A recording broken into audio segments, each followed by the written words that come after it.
Drifting on the ocean for over 200 days, a boy and a tiger running out of supplies crossed the entire Pacific Ocean, finally returning to the embrace of land.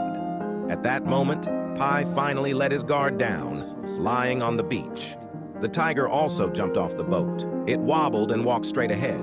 Pi thought the tiger would return to him, or at least look back at him.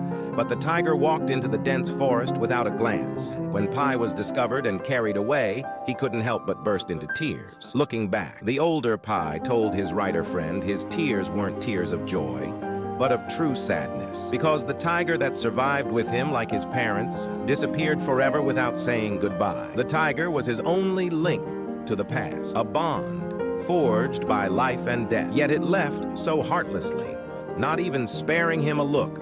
Not long after, the shipping company sent investigators to look into the cause of the shipwreck.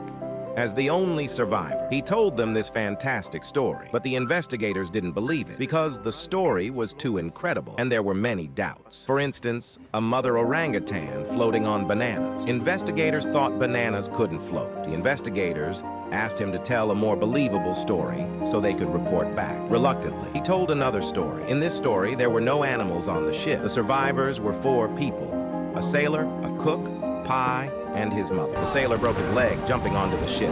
Soon after, it became infected.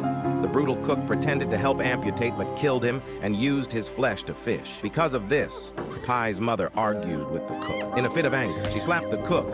Pi thought the cook would kill her, but he didn't. Later, Pi released a sea turtle. The cook became murderous again to protect Pi. His mother was killed by the cook and thrown into the sea. Unable to bear it anymore, Pi killed the cook in a rage and ate him. Pi's second story was even more brutal and more convincing, but it still had many doubts. For example, the brutal cook was slapped by Pi's mother.